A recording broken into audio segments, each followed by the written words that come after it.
Hello everyone, welcome to week 7 of this course. So in this particular week, our key focus will be about designing and evaluating with users. So first we will start with designing with users. So there are two types of methods called participatory design and co-design, which fall under this particular category. So in this particular course, we will understand how to conduct one of them with a practical example.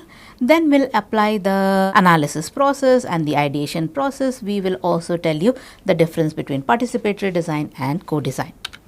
So the whole idea is a democratic approach that makes people affected by a design its co-creators. So it is not the designers who are designing it, but they are designing along with the users. So it is designed with and not for. So from participation to partnership. So the slight difference between participatory design and co-design is this. In participatory design, I am designing with and not for them. So it actively involves all stakeholders, especially end users, in the design process itself. So it grew out from the 1970s, from Scandinavian workplace when the democracy movement started over there. On the other hand, co-design, it extends participatory design wherein the users become full design partners. So they are treated as experts of their own experience. So designer shifts from the sole author to just the facilitator, using generative tools and making activities to enable others' creativity. And my user will be involved through and throughout, from idea creation till evaluation and improvement. So when are these methods supposed to be used? So whenever you have a complex social problem, so where no single expert holds the whole picture and lived experiences is essential to the solution. For example, designing a flood early warning system with residents of a riverside community whose seasonal knowledge no engineering can replicate. Secondly, public services and community settings. So healthcare, education, civic systems that serve diverse populations with different needs. So co-designing a rural primary health center, patient intake flow with nurses, ASHA workers and pregnant mothers. Workplace technology, tools whose users hold deep tacit knowledge of the work the technology is meant to support. So building a new dispatch interface with veteran call center operators who know the unwritten rules of triage. When adoption depends on buy-in of your stakeholders. So involving users early builds the sense of ownership that turns a finished design into an adopted one.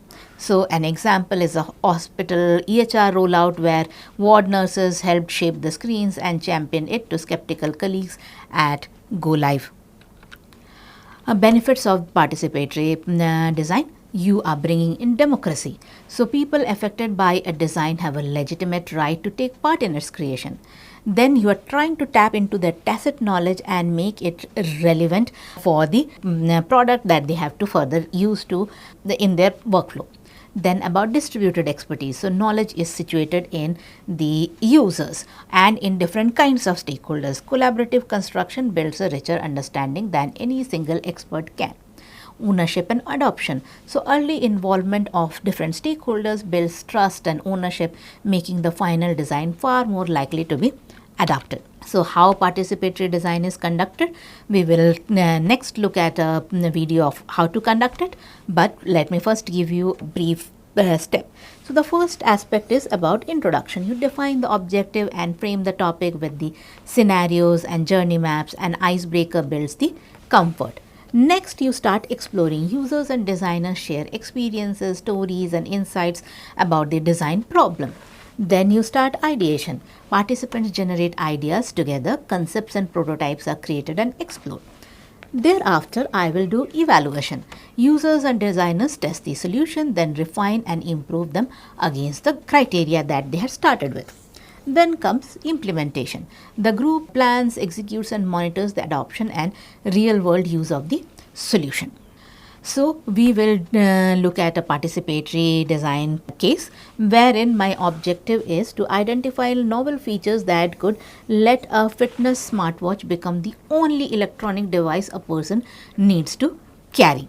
So I can recruit different kinds of panels. So I can recruit, let's say, seasoned smartwatch users. I can also recruit some newcomers who are fitness enthusiasts. I can recruit one ergonomic specialist over there. I can recruit an researcher who is a domain expert.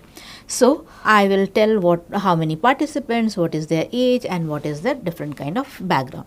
In order to create this simulated environment, I have only taken 4 personas so that we can stay within the time frame. So let's get started with the case example. Welcome everyone. Before we dive into smartwatches, I want to introduce the 4 people who said yes to spending the next 2 hours co-designing with us. They are not focus group respondents, they are partners. Let's go around. Hi. I run 2 campaigns and a 10K plan. My watch is basically my second brain. Hello. I drive a lot, eat in hotels, and I'm type 2. I'm here because the watch could keep me honest. Hi everyone. I have a 7-month-old. I want to be very clear up front, privacy matters to me. A lot. Hey. I want a watch that doesn't look like a watch. Make it weird. Make it fun. Notice the spread, different ages, different stakes, different definitions of useful. That's deliberate.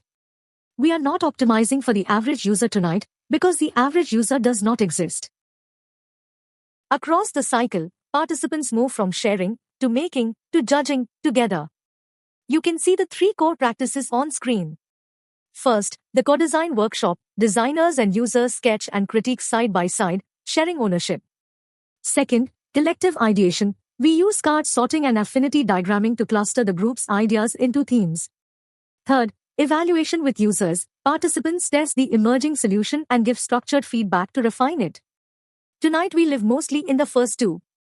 Evaluation and the later steps happen over weeks, so we'll sketch those in concept. A few ground rules before we move. 1. There is no expert in the room.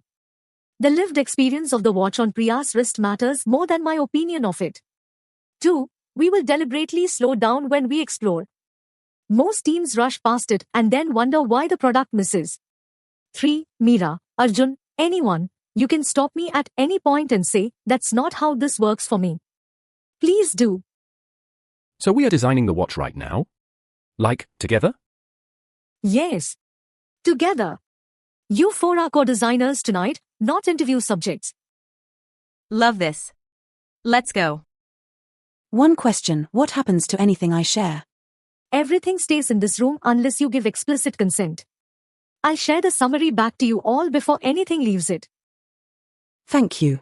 That matters. Participatory design has 2 families of tools. On the left, methods that spark creativity and empathy, games, role-playing, simulations, participatory theater. On the right, methods that organize what participants produce, card sorting, affinity diagramming, and voting. Creativity tools open the problem up, organization tools converge on what matters. Tonight we'll lean on a few of these so nothing comes as a surprise. A day-in-the-life walkthrough and short scenario prompts on the creativity side. I'll ask you to react, not to solve. Then a quick sketch round. And to converge, we'll cluster the sketches by affinity and vote on the strongest directions. I should warn you, I cannot draw. Perfect. Neither can most engineers. Stick figures and boxes are encouraged. Can I do mine in Procreate? Whatever gets the idea out fastest. The tool is yours. Do we share what we sketch? Only if you want to. Sharing is opt-in, always. And the sketches don't go anywhere after. Correct. We'll photograph only the ones you consent to share. The rest stay with you. Okay, we have our toolkit. Now the subject. Smartwatches. I want to ground us in what these things actually are before we redesign them. A smartwatch is a wrist-worn computer that does 4 things: tells time, tracks your body, ferries notifications from your phone, and runs small apps. The first 3 are nearly universal. The 4th is what makes them feel personal or invasive, depending on how it's done. Show of hands, who is wearing one right now? Wearing my Apple Watch. Day 487 streak. I have a Fitbit, mostly for the glucose-correlated heart rate stuff my doctor wants me to track. I had one. Took it off after the baby. Too many buzzes. I wear one for gaming sleep data and to flex on my flatmates honestly. Beautiful range. That spread, daily user, medical user, lapsed user, status user, is exactly why we're starting here. Quick numbers, then we keep going. Global smartwatch shipments are over 150 million units a year. India is now one of the fastest growing markets. Sub-$300 devices are the bulk of the volume. Apple owns the premium tier. The mid and low tiers are a knife fight between Samsung, Xiaomi, Noise, Boat, and a long tail. Why does the market shape matter for a co-design session? Because the design constraints differ wildly by tier. A 200 rupee Noise watch cannot afford a sapphire display, period. The trade-offs you choose tonight need to fit a real shelf. Mine was 8,000 rupees. Felt expensive at the time. Mine was 45,000. Felt expensive forever. Mine was a gift from my sister. I refused to ask the price. Mine was 12,000. The buzz-to-value ratio was bad. That spread, 8K, 12K, 45K gift, is roughly the whole market in one row. Does the price tier change what features we should even consider? Hugely. Hold that thought for slide 15. Two stats matter here. About 21.7% of urban adults in India now own a smartwatch. And, this is the one I want you to sit with, roughly 38% of buyers stop wearing it within 6 months. That second number is the entire reason this field exists. Designers shipped what looked great on the box and missed what worked on the wrist. Let's hear the truth from this row. I'm the 38%. Mine is in a drawer. Tell us why, in one sentence. It buzzed every time the baby breathed and I could not silence it without unlocking my phone. That is gold. Hold it, we'll come back to it in exploration. I am the 62%. I'm wearing it. But honestly, I almost quit at month 3. What kept you? The streak. Embarrassing answer. Game mechanic, not health. I would have quit if my doctor hadn't asked me to keep it on. I'd quit if my friends did. So adoption is held up by streaks, doctors, and social proof. Almost nothing about the actual health value. That is a designable insight. These 4, fitness, notifications, contactless payments, voice assistant, are table stakes. Nearly every watch above 5,000 rupees has all 4. Which means none of them are a competitive differentiator. They are the floor. I want a quick reaction round. 1 word each. Which of these 4 do you actually use? Go. Fitness. Daily. Notifications. Mainly for missed calls during sales meetings. Payments, when I had it. Surprisingly useful with a baby in one arm. Voice assistant. Setting timers while gaming. Notice, 4 people, 4 different primary features. The watch ships with all 4 equally weighted. Your home screen is identical to mine. That's actually wild. Why don't they let me hide the ones I don't use? Hold that thought. That is a co-design insight in disguise. My payments feature is buried 3 taps deep. I never use it. Exactly. The floor is even. The floor isn't personalized. That gap is where we work. Now we go above the floor. ECG, SpO2, sleep staging, blood pressure trends, fall detection, women's health tracking. These are the features that get the marketing budget. They're also the features people argue about. I'm going to ask each of you which one matters to you and which one you mistrust. Round robin. ECG matters. I had a scare last year. Mistrust. Blood pressure on the wrist. My doctor laughed when I showed her the readings. Sleep staging matters. I'm an optimizer. Mistrust? Stress score. It tells me I'm stressed when I'm just drinking coffee. Fall detection mattered when I was on maternity leave alone. Mistrust. All of the cycle tracking, I don't trust where that data goes. SpO2 matters for sleep quality. Mistrust? Honestly, I trust most of it more than I should.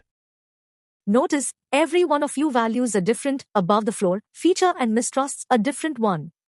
There is no universal premium feature. Personalization at this level is not nice to have. It is a product. These are the 6 demands research keeps surfacing: battery life, accurate health data, comfort, personalization, integration, and privacy. I want you to rank these for your own life. Top 3. Personalization, accuracy, battery, in that order. Accuracy, battery, integration. If my watch can't talk to my glucose monitor, it's a toy. Privacy, comfort, accuracy. And privacy is not third, it's first by a long way. Battery, integration, personalization. Look at that. Riya, Arjun and Rohan all have battery in the top 3. Meera doesn't. Meera, why? Because I charge it on the nightstand at night. Battery for one day is fine. What I cannot fix is a privacy leak after the fact. That's a classic exploration moment. We discovered an asymmetry that no aggregate survey would have shown. Privacy is not equally distributed. For some users, it is the entire product. Hold that thought. It comes back in evaluation. The industry frames the smartwatch as the future of the phone. The screen on your wrist. Always there, always glanceable, always connected. I want to test that framing against your reality. Is the watch becoming your phone, or is it becoming something else? For me, yes, partly. I leave the phone in my bag on runs. The watch is the phone for 2 hours. Not even close. The watch is the appendix. The phone is the spine. It's becoming the remote control. For my phone, my music, my house. For me, it became a baby monitor extension. Notifications that don't wake the baby. That's a category the industry doesn't even name. 4 people, 4 different framings: second phone, appendix, remote control, silent monitor. None of those is wrong. All of those are real. This is what exploration produces, a richer set of metaphors than the marketing brief ever has. We carry these into ideation. Stage 1, introduction, is behind us. Riya, Arjun, Meera and Rohan signed in as co-designers, not interviewees, and we put privacy on the table from the start. Now we move into exploration. This is where we learn what life is actually like for the user before we propose anything. Not, what features do you want? That question gets you the last ad they saw. We ask, show me your day, show me where it breaks. The next few slides are the live version of exploration, a day in the life probe, a scenario, and a generative prompt. Watch how the panel reshapes the questions I ask. So we're not being interviewed? No.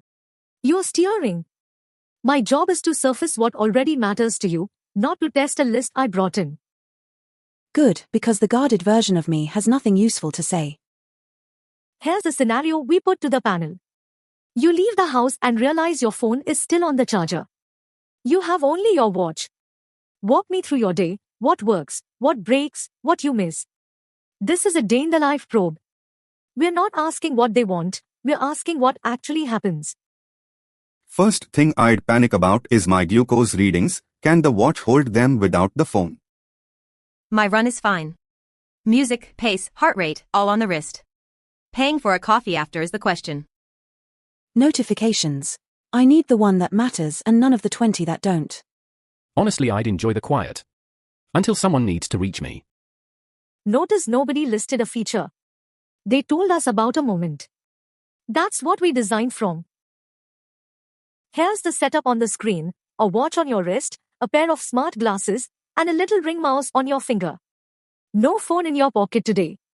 Just these 3, working together, for one whole day. Imagine living an ordinary day with exactly this combination.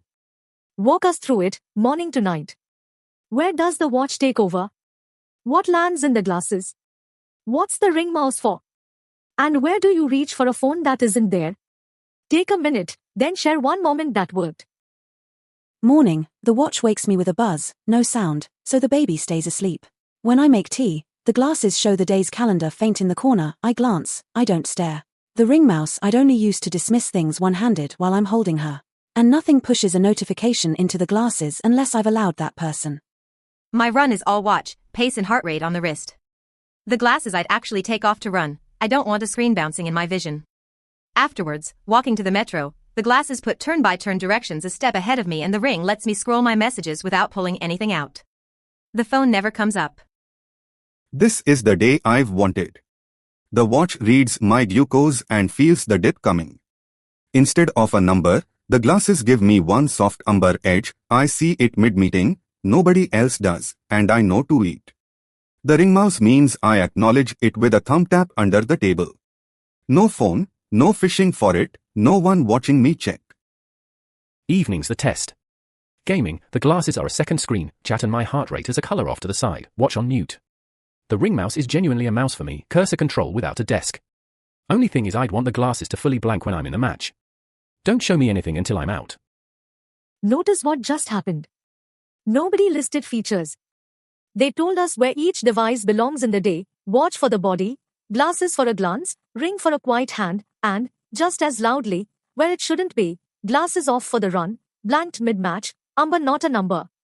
Those boundaries are co-designed requirements. We could not have written them from inside the building. Same ordinary day you just walked me through, but swap the setup. Now it's the watch on your wrist and a holographic display. The screen projects into the air in front of you whenever you need it, then it's gone. No glasses, no phone. Run the day again with this. What gets better? And, this is the important half, what suddenly feels missing? Take a minute, then share. Better, at home the hologram is huge, I can see my whole week floating over the counter, way more than a wrist or a lens. But on my run? There's nothing. A hologram in bright daylight, bouncing, is useless. The watch carries the run alone, and I miss the glasses' quiet directions on the walk back. That step just vanished. The hologram is wonderful for the baby's routine, a big calm timeline in the air while I cook, no squinting. What feels missing is privacy. The glasses were mine alone, a hologram projects into the room. If my mother-in-law walks in, she sees the baby's sleep data floating there. I'd want it to collapse to the watch the instant someone else is near. This is the one that worries me. In the meeting, the glasses gave me one amber edge only I could see. A hologram is in the air if it shows my glucose dip mid-meeting, everyone sees it. So the discrete moment is gone. At home the big projected trend graph is genuinely better than anything on the wrist, but in public I'd fall back to the watch and lose the richness. Gaming, the hologram is incredible, a floating second screen as big as I want, chat and stats off to the side, no headset weight. That's an upgrade. What's missing is the walking around stuff. The ring mouse let me control things on the move. Here, if I'm not standing in front of a projection, I'm back to tapping a tiny watch. It's great when I'm planted, useless when I'm moving. Hear the pattern. The hologram wins big at home and when you're stationary, size, richness, shared space. It loses exactly where the previous setup quietly excelled, privacy in public, glanceable info on the move, discretion. It collapses to the watch when someone's near. Great when planted, useless when moving. Those tensions are the real design material. They tell us the watch isn't a fallback, it's the private, on-the-move anchor the hologram can't replace. Stage 3. Now that we have a shared brief, users and designers generate ideas together, surfacing possibilities that neither of us could see alone. Ideation has 3 moves: generate ideas, make them tangible as quick concepts and prototypes, and keep several directions open before we converge. The rule for the next 15 minutes, no critique, no, that won't ship. We're widening the field, not narrowing it. Every idea goes on the wall. So here's how the rest of this stage runs. First, a fast sketch round, raw concepts on paper. Then we pressure test the strongest ones by walking them through a real, full day, to see how each would actually live from morning to night. Only then do we cluster, vote, and pick our finalists. Let's start with the sketches. This is what the panel came back with after a 15-minute sketch round. No critique, no convergence yet, just everything that lives in their heads. Priya drew a watch face that only lights up when her heart rate drops below resting, what she called a calm confirmed mode. Arjun sketched a glucose curve that shows up as a single arrow on his wrist, not a number, because the number stresses him out. Meera drew a stranger mode, a button on the side that hides every notification with one press, for when she hands the watch to her toddler. Rohan sketched a watch face that fades to black during gameplay and only reappears if his heart rate spikes past the threshold he sets. I want to steal Mira's stranger mode. Borrow it. That's the whole point. The arrow that came from your ambient awareness comment earlier, Rohan. So thanks. Haha, I forgot I said that. This is the room generating its own building blocks. None of them came from me. But a sketch is just a promise. The real question is whether an idea survives a whole day. So before we cluster and vote, we'll take the strongest directions and walk them through one, hour by hour. 3 different shapes of that future, 3 full days. So we take the sketches and ask, what if these ideas lived in a whole device, across a whole day? Here's the first of 3 futures to walk through, glasses and watch as one combination. The sketch concepts are folded in. See Arjun's quiet glucose check, Meera's calm focus hours. Let me walk the day, and call out the moment that's yours. 7 a.m., wake up and daily brief, sleep score 92, the weather, the schedule, all in the first glance. 8 a.m., workout mode, heart rate, calories, pace, with audio coaching through the glasses. 9 a.m., commute, calls and messages hands-free, directions in the lens, turn right in 200 meters. 10 a.m., focus at work, notifications and notes, surfaced without breaking concentration. 1 p.m., pay and go, tap, 850 rupees paid, no phone, no wallet. 4 p.m., health check, a quick scan, heart 72, SpO to 98, stress low. 6:30 p.m., navigate and explore, live directions, translated signs, a cafe recommendation. 9 p.m., unwind, music, smart home lights dimmed. And 11 p.m., the day summary, 12,543 steps, active minutes, score 92, and tomorrow already laid out. So, whose moment is whose? The 8 a.m. panel is mine. Heart rate and pace on the wrist, coaching in my ear through the glasses, and my hands are completely free. That's the run I described. The watch handles the body, the glasses handle the voice, no phone bouncing in a pocket. 4 p.m., the health check, is the one I care about, but look, it's a quick scan on demand, my choice to open it. That's exactly right. The thing I'd still push on, the 11 p.m. summary shows my numbers on a big panel. At home that's fine. I just never want that health data surfacing where someone behind me can read it. The 10 a.m. focus panel and the 9 p.m. unwind are mine. The day starts noisy and ends calm, and the device follows that. What I'm watching is the 1 p.m. payment and the 11 p.m. summary again. Those are the moments with my data in them. As long as each of these stays mine and doesn't broadcast, I'm in. 6:30 p.m. Navigate and explore, translated signs and cafe recs while I'm just walking around. That's the magic one for me. And the 9 p.m. unwind with the lights and the music. Honestly, the whole bottom row is the life I'd want. My only note, at 8 p.m. gaming there's no panel. I'd add one where the glasses go full second screen and the watch shuts up. Notice what you just did. You didn't critique the device, you each claimed the hours that matter to you, and every one of you pointed at the same to sales, payment and the end of day summary, as where consent has to be airtight. Hold that thought. Let's see whether a different shape of device keeps it. Day 2. Day 2, a different shape of the same future, no glasses this time. Just the watch, but it projects this whole panel into the air. 10:30, heart rate 72, steps 6,435, weather, your apps, your next to meetings, and energy score of 86. And you don't touch a screen. Tap to open, swipe to navigate, pinch to zoom, hold for more, air scroll to move through content. 5 ideas drive it, touchless control, the holographic display itself, voice commands, context awareness, and secure and private with biometric auth. Same day as yesterday's walk, made interactive. React honestly, what lands, what worries you. The glanceable layer is perfect, heart rate, steps, the energy score, all there in one projection without me pulling anything out. What I'd test is the pinch and air scroll mid-run. My hands are pumping, I don't want to accidentally swipe away my pace. I'd want it to lock to glance only while I'm moving and unlock the gestures when I stop. I love that it's touchless and big, a real trend graph in the air beats a number squinted at on a wrist. But the panel is projected into open space. Anyone standing where that finger is can read my heart rate and, if I add glucose, that too. The secure and private biometric auth pillar is the one that matters most to me, and it can't just mean unlocking. It has to mean the projection collapses when I'm not the only one who can see it. Voice commands and context aware, those two together are what I'd use with my hands full. Read me the next meeting while I'm holding the baby, yes. My worry is the same as Arjun's, a hologram is public by nature. I'd want a context rule if the watch senses another face nearby, It shrinks back to the wrist automatically. Privacy shouldn't be a setting I remember to switch on. This is the dream for stationary stuff. Pinch zoom and air scroll on a floating screen is basically a desktop on my wrist.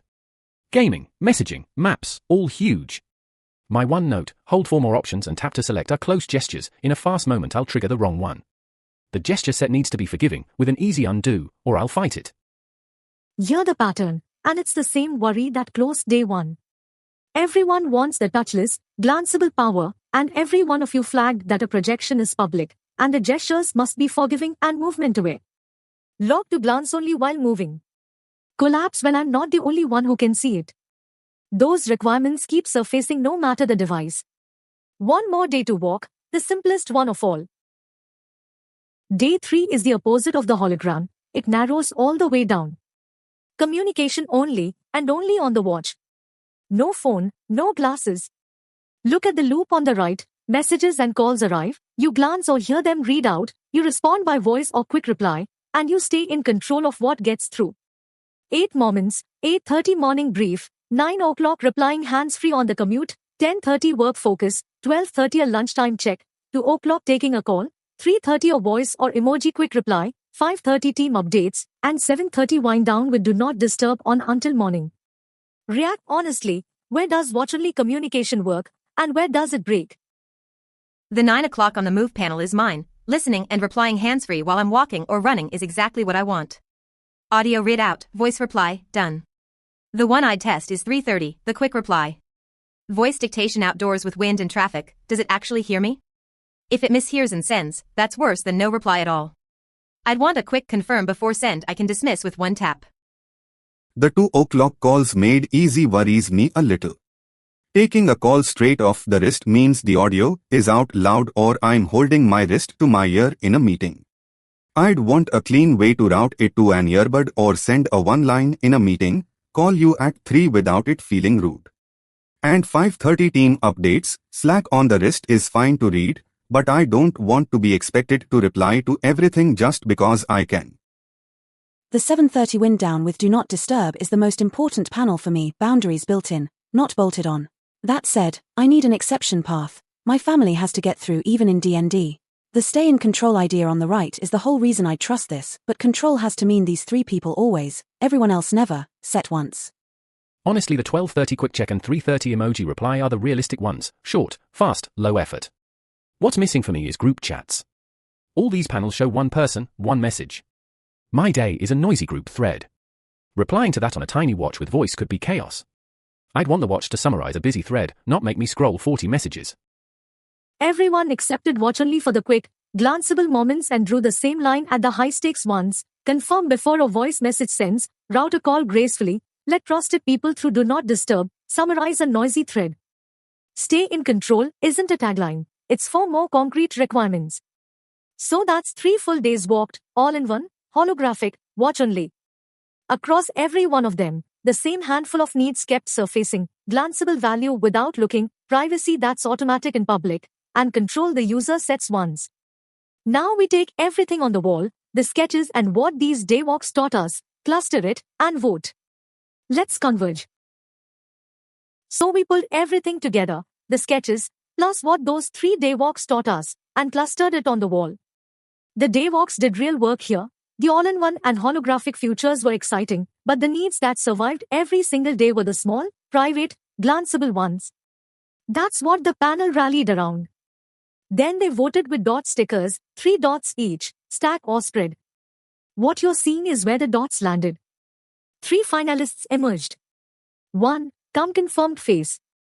A watch face that stays dark unless a metric the user pre-selected, heart rate, recovery, glucose, crosses a threshold they set themselves. 2. Stranger mode. Hardware button on the side that hides notifications and biometric data behind a pin, designed for handing the watch to someone else. 3. 1 arrow glucose.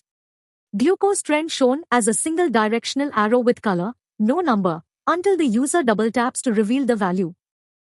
I voted all 3 dots on stranger mode. I would not have predicted that this morning. The arrow is the one I want for my mom. Calm confirmed face wins for me, it's the first watch concept that doesn't feel like an interruption. Honestly, I want all 3. Can the next stage figure out if they can coexist? That's exactly the evaluation question. Next 2 slides. Stage 4. We don't ship the finalists, we test them. 3 substages: test, refine, confirm. Each one is a loop, not a checkpoint. Test solutions: we built low-fidelity prototypes for 2 weeks. Paper face mocks taped to the existing watch crystal. A 3D printed dummy of the stranger mode button. A simulated hourly glucose display. The panel wore them. So did 8 new participants we recruited for testing. Refine from feedback, 3 rounds. Round 1, Arjun's button position was wrong for left-handers. Moved it. Round 2, Meera said the stranger pin took too long under stress, switched to a 2-tap pattern. Round 3, Priya found the glucose arrow ambiguous between stable and no data, added a subtle pulse. Confirm against criteria, we reread the prompt.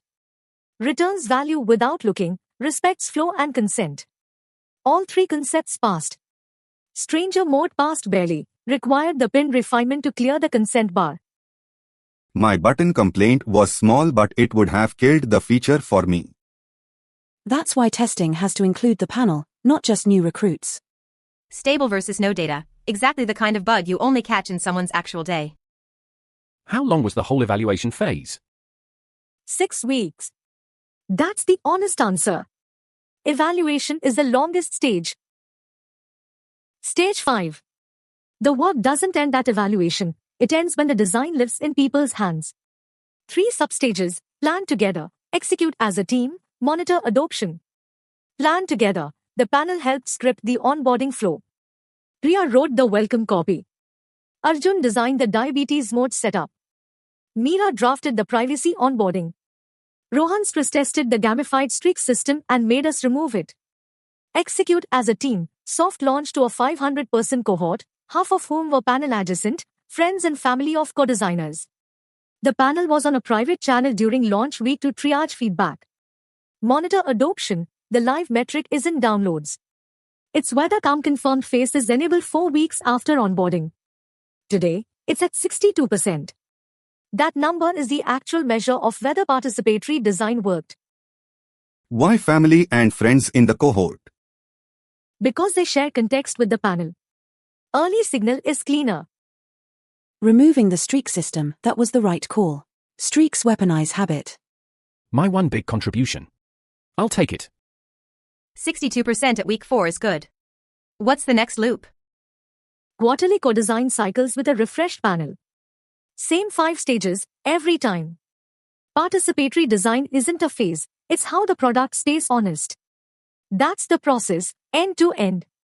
Thank you. So now that you have gone through the case example, you know that there were 4 different profiles, and I ensured that there is certain kind of variety within them, and they also are not only different people, but they also have different kinds of things that they wanted from the watch. They also had different context in their life that they are right now, and I conducted my design session with them.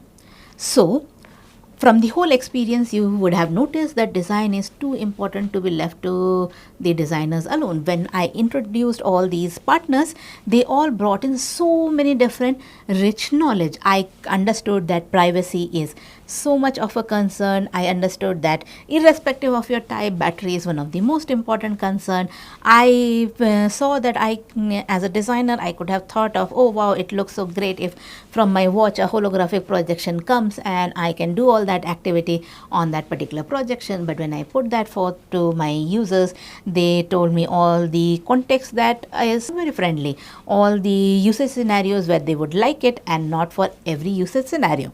So the key takeaways from this particular lecture are users as partners. That's what participatory design and co-design helps you to bring in. There are 5 stages. You introduce the problem to the participants, then you do an exploration together, then you conduct ideation, evaluation and implementation. It is a facilitated cycle wherein you as a researcher and designer, your main purpose is to facilitate the process and create a shared understanding which can be adopted. There are several creativity tools and empathy tools that can be integrated. I showed in the example some kind of tools being integrated. There is infinite number of them and you can integrate them. Requirements you can't write alone. That's what co-design helps you in Surface. So you saw that although like most of the watches, they have certain categories of spec sheets, which is pretty standard beyond a certain price point, but only when the users came in, and because I used all my creativity techniques and tools, I was able to shape the outcome in a certain manner. The specification sheet, which will be the most useful specification sheet for creating this new next kind of watch. Here are some of the references for you to go through, and I will see you in the next lecture where we will be talking about usability evaluation, wherein I am evaluating with my users the design that I have already created. See you then.